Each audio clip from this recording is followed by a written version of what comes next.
हम अपने यहाँ स्किल डेवलपमेंट सेंटर में चाहते हैं कि बच्चों को जो भी कोर्स वो कर रहे हैं उसके साथ साथ बाकी की सभी चीजें जो उनको लाइफ में हेल्प करती हैं उसके बारे में पता चले।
ठीक है जी। दैन फिर आप ग्रेवी आप कि रेडी की आ देखो ग्रेवी देख दें ग्रेवी पकती पई है।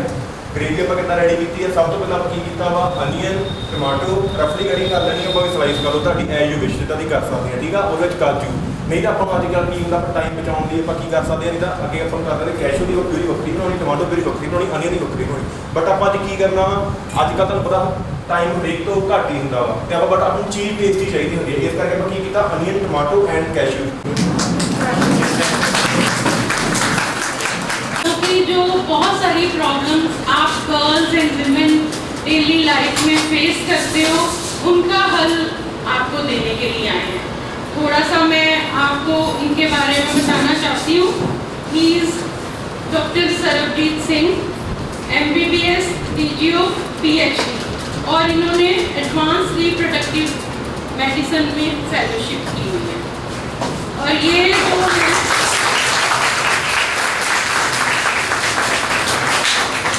एक रिनाउंड इनफर्टिलिटी स्पेशलिस्ट हैं, जलंधर बेस्ड हैं, और इनका जो मेन अपना हॉस्पिटल या इनफर्टिलिटी सेंटर और हेल्थ केयर है, दैट इज सरब हेल्थ केयर, और उसके ये मेडिकल डायरेक्टर हैं। इन्होंने 1 लाख से ज़्यादा पेशेंट्स को चेक किया हुआ है और उनकी प्रॉब्लम्स को सॉल्व किया हुआ है। और ये बहुत पुराने इनफर्टिलिटी स्पेशलिस्ट हैं। इन्होंने मोर देन 15 इनफर्टिलिटी सेंटर्स को खोलने में हेल्प की है। कई होते हैं जो सिर्फ अपना ही काम करते हैं, बट इन्होंने और लोगों को गाइड करके जलंधर और उसके आसपास के एरियाज में इंडिया में कई जगह और ओवरसीज भी कई जगह इनफर्टिलिटी सेंटर्स को खोलने में हेल्प की है, और उनके ये विजिटिंग कंसल्टेंट हैं। इसके अलावा ये जो IFS के एसोसिएशन है उसके चीफ हैं आजकल IFS। मैं DRM DAV कॉलेज नगोदर के स्किल डेवलपमेंट सेंटर की तरफ से डॉक्टर सरबजीत सिंह का बहुत बहुत स्वागत करती हूँ। Welcome sir. बच्चों, आज का जो सेशन है वो बहुत अच्छा होने वाला है। बेसिकली एक्सक्लूसिवली फॉर हमारी मातृशक्ति के लिए है ये जो डॉक्टर साहब का भी प्रोफाइल यहाँ पढ़ा गया है, आपने सुना है उसको, बहुत रिच प्रोफाइल है, लेकिन और वो जो उनका एक्सपीरियंस है वो बहुत बड़ा है। जिस विषय पर आज बात करने डॉक्टर साहब जा रहे हैं वो बहुत ही रेलिवेंट विषय है। और मुझे याद है कि आज से कुछ साल पहले जब जलंधर में इनफर्टिलिटी की बात शुरू हुई, IVF टेक्निक की बात शुरू हुई, कुछ नाम थे यहाँ जिन्होंने कई साल उसको रूल किया, बहुत पैसे कमाए उसके साथ उस टेक्निक से। लेकिन जो सक्सेस रेट था उन सेंटर्स का कम होने लगा क्योंकि जानकारी नहीं थी उस समय, और ज़रूरत कम थी, लेकिन बहुत सारे दूसरे स्टेट से लोग यहाँ आकर इस टेक्निक का एडवांटेज लेते थे। जिस तरह का माहौल बना हुआ है, वो डॉक्टर साहब क्योंकि एक्सपर्ट है, मैं एक्सपर्ट नहीं हूँ, लेकिन क्योंकि मैं एक सोशल एक्टिविस्ट हूँ तो मुझे भी इस तरह की बातें कहीं ना कहीं करने की ज़रूरत पड़ती है। लोग बात करते हैं तो मेरा थोड़ा सा शौक़ रहता है कि कोई भी जो कंटेम्प्रेरी विषय हो उसके ऊपर थोड़ा सा रिसर्च करते रहना। जो मॉडर्न हमारा लाइफस्टाइल है, खाने पीने से लेकर रहने का, सोचने का, इन सब बातों से जो प्रेशर्स बनते जा रहे हैं ह्यूमन बींग्स के ऊपर, और पर्टिकुलरली जिसको कहा जाता है कि जो गर्ल्स होती हैं सेंसिटिव ज़्यादा होती हैं, वो हर चीज़ को इंटरनलाइज करती हैं, तो उन पर इन चीज़ों का बहुत ज़्यादा एक नेगेटिव इम्पैक्ट पड़ रहा है, जिसके करके उनकी पर्सनैलिटी में कोई ना कुछ डेफिसिट हो रहा है। और वो जो डेफिसिट हो रहा है उसका इम्पैक्ट उनके सोचने पर, उनकी काम करने की क्षमता पर, उनकी जो एक नेचुरल एक गिफ्ट है उसके ऊपर भी इस चीज़ का इम्पैक्ट पड़ रहा है। इसलिए मुझे लगता है कि ये हमारे लिए बहुत अच्छा अपॉर्चुनिटी है कि हम अपने विद्यार्थियों को उस दिशा में थोड़ा सा सेंसिटाइज करें, थोड़ा सा उनको हम बताएं कि आने वाले दिनों में कि ये जो फिजिकल इमोशनल चेंजेस होती हैं उसके कारण आपको अपने आप को कैसे प्रिपेयर करना है ताकि उसका कोई इम्पैक्ट आपकी ओवरऑल पर्सनैलिटी पर ना पड़े। ये जो एक विषय है, अगर उन सभी चीज़ों का अगर हम ठीक ढंग से निपटारा करते हैं तो हम देखते हैं कि अल्टीमेटली एक बहुत हेल्दी ह्यूमन रिलेशनशिप जो है वो परिवारों में रहे। ये मुलाकात आप लोगों से करवाई, बहुत एफर्ट लेके इधर उधर भागते हैं, ये बताते रहते हैं मुझे कि आज यहाँ पे इनकी आप लोकेशन देखोगे, गूगल मैप ट्रैक करोगे तो पूरे पंजाब के अंदर ये पाए जाते हैं। तो आज आपके साथ में है, कल शायद हो सकता है अभी भी 1 घंटे के बाद मुझे कहीं और पे भी जाना हो। सही है, ठीक है। तो हम लोग बात करेंगे वुमेन हेल्थ के बारे में, और सबसे पहले मैं ये बता दूं कि इतनी खुशी हो रही है मुझे यहाँ पे आप लोगों के सामने खड़ा होकर, एक फीमेल क्राउड के सामने खड़ा होकर, वो फीमेल क्राउड जो अपना खुद का अस्तित्व बना रही हैं, अपना वजूद बना रही हैं। वो कहते हैं कि जो समाज है, ठीक है, किसी भी देश को अगर आपको आगे लेके जाना है, तरक्की करके जाना है, तो उसको फीमेल की इंडिपेंडेंस और ख़ास करके फीमेल की फाइनेंशियल इंडिपेंडेंस बहुत ज़रूरी है। तो जो ये आप कर रही हैं ये अपने आप में एक बहुत बड़ा और महान काम है। तो सबसे पहले आप खुद के लिए एक जोरदार ताली मारें, खुद के लिए।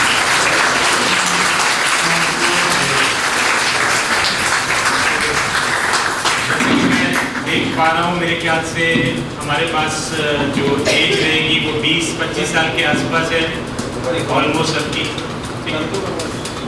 तो फीमेल जो है जनरली हमारी जो सोसाइटी के अंदर में, ठीक है, फीमेल की हेल्थ को सदियों से ही कभी प्रायोरिटी पे नहीं रखा गया। हम सब लोगों ने ताजमहल सुना है। ताजमहल क्यों बना था, कौन बताएगा? ताजमहल क्यों बना है, किसके लिए बना है? It's a symbol of love. तो किसने किसके लिए बनाया? ठीक है, शाहजहां ने मुमताज़ के लिए बनाया। और मुमताज़ कैसे मरी थी? जब वो अपने एक बेटी को बर्थ दे रही थी, वो पता नहीं मतलब कि किन्नवीं ਉਹਦੀ ਪ੍ਰੈਗਨੈਂਸੀ ਸੀਗੀ, ਤੇ ਮਤਲਬ ਹਰ ਈਅਰ ਇੱਕ ਪ੍ਰੈਗਨੈਂਟ ਹੁੰਦੀ ਸੀ, ਤੇ ਜਦੋਂ ਲਾਸਟ ਟਾਈਮ ਬੇਬੀ ਨੂੰ ਕੰਸੀਵ ਕਰਨ ਦੇ ਬਾਅਦ ਜਦੋਂ ਡਿਲੀਵਰ ਕਰ ਰਹੀ ਸੀ ਉਹਦੀ ਡੈਥ ਹੋ ਗਈ। सो मुमताज़ जो है वो डिलीवरी के टाइम पे मरी थी, और वो उसकी 14th डिलीवरी थी, जिसको हमारी लैंग्वेज में कहा जाता है PPH, यानी कि पोस्टमार्टम हेमोरेज। इसका मतलब है कि कोई भी फीमेल अगर उसकी डिलीवरी होती है तो डिलीवरी के बाद में बहुत ज़्यादा ब्लड जाने से, ठीक है, किसी फीमेल को ये हो सकता है। तो ये दुर्भाग्यपूर्ण से ये उस मुमताज़ के साथ में हुआ जिसका हम लोग सिंबल ऑफ लव बताते हैं, ठीक है। कौन सी एक्ट्रेस को ऐसा हुआ था?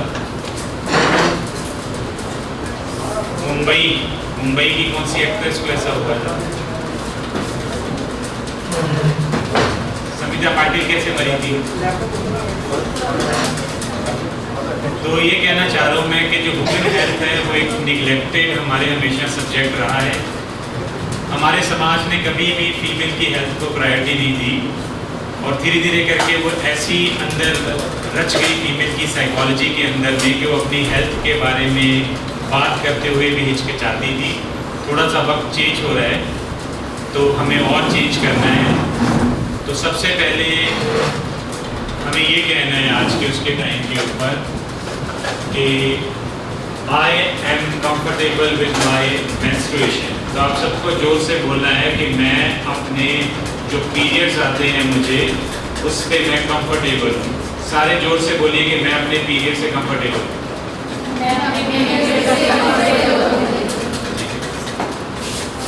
तो ये जो चीज़ है आपको हमेशा खुल के बोलनी है, पहली चीज़, ठीक है।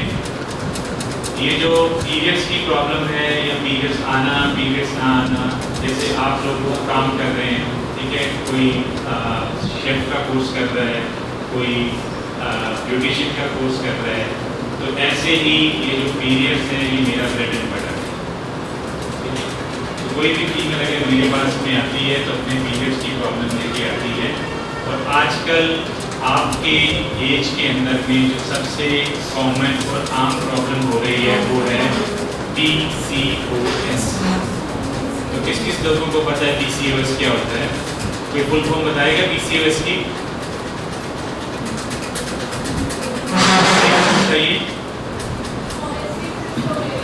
ठीक है, पॉलीसिस्टिक ओवेरियन सिंड्रोम। तो ये क्या होता है बेटा कि एक्टिविटी है वो कम हो गई है, इंडोर में बैठ के मोबाइल खेलना, ठीक है, बैठ के पिज़्ज़ा बर्गर और हाई फैटी डाइट लेना है बहुत कॉमन हो गया है। मेरी खुद की बेटी है 12-14 साल की, हम उससे भी परेशान रहते हैं कि बाहर जाके खेलो, ये आम चीज़ हो चुकी है। तो इससे क्या हो रहा है? तो इससे आपके अंदर जो है एक्स्ट्रा फैट और एक्स्ट्रा हार्मोनल डिस्टर्बेंस आती है, जिसको हम लोग कहते हैं PCOS, यानी कि पॉलीसिस्टिक ओवेरियन सिंड्रोम। तो मैं उम्मीद करता हूँ कि सबके पीरियड्स नॉर्मल आ रहे हैं। अगर किसी को भी पीरियड्स की प्रॉब्लम आ रही है तो वाकई में PCOS के बारे में एक चीज़ और बताइए कि क्या PCOS कैंसर है? किसको लगता है कि PCOS कैंसर है? किसको लगता है कि PCOS से लोग मर जाएंगे? किसको लगता है कि PCOS ठीक नहीं हो सकता है? ठीक है, तो PCOS का बेसिक मतलब क्या होता है? PCOS का बेसिक मतलब होता है कि जो फीमेल के अंदर एग बनता है, जितना एग का नंबर होना चाहिए फीमेल के अंदर, PCOS में वो एग का नंबर ज़रूरत से ज़्यादा हो जाता है।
मैडम DAV कॉलेज जिहड़ा कि विद्या प्रदानी कॉलेज है जिहदे विच हमेशा कोई ना कोई क्रिएटिविटी कोई ना कोई नवी सोच जिहड़ी रहिंदी है और जो उसे दे तहत डॉक्टर सरबजीत जी जिहड़े सर्व हेल्थ केयर तो स्पैशल रूप च आए उन्होंने अपना लेक्चर दिता और बच्चों को इंटरैक्ट किया और बच्चों ने भी बड़ी खुशी मनाई क्योंकि बहुत नवी चीज़ां जिहड़ियां हैगियां देखने दे विच आईयां।